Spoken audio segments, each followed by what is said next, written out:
Good morning everyone. So today is Monday. Yang anong kapoy man dyan yung Monday no? So bangon na ta kay para maligo o para dili ta malate. O diba? Nakailis ng person. Mamatag 7:30, maligo og 10 minutes, mag-ilis og 10 minutes, maglakaw og 10 minutes. Ana ra na. Maunang sigig dali-dali gipaningot. Kay nagsaligman nga dool ang opisina diri. Nilakaw ko 7:55 kay 3 minutes naman basta magmotor padung sa opisina.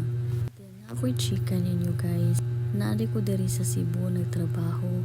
So before ko nakasulod ani nga trabaho, daghan kong naagian. Kana galing bago lang ka nag-graduate niya. Pressure na kay ka, inig mag-apply ka. Una-una ka, madawat ba ko ani. So tagalite jud ko. So dito jud ko first nag-apply. So dili jud ko makasulod kay grabe ilang qualification. Mangita o experience kabalo nga fresh graduate ta. Pangitaan patag 2 years experience. Niya sa mako 2 years experience na wala pa gani ko katrabaho.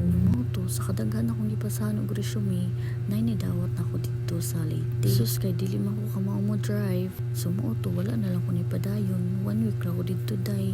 So nibalik na sad ko ka pressure asa ko mag-apply bisan asa na ko pasa og resume until naka-decide ko nga mori ko sa Cebu sa akong manghod kay naman ako manghod diri. Pag-abot na ko diri sa Cebu, naglibog sad ko asa ko mag-apply.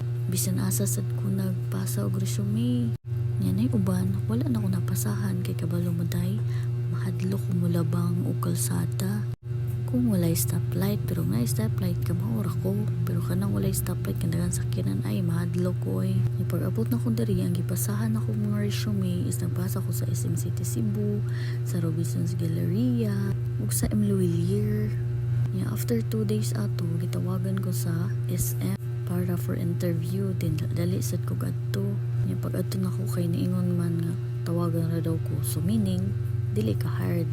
Then pagka third day, tawagan ko sa Robinson kay for interview. Adin taud-taud ana nay nanawag nako taga Emluwelier ana makaari ka karon ma'am. So ako sad nagdali kog adto gibiyan akong Robinson. Moto gi-initial interview ko sa Emluwelier then pagkaugma exam na and then final interview then process requirements then start na.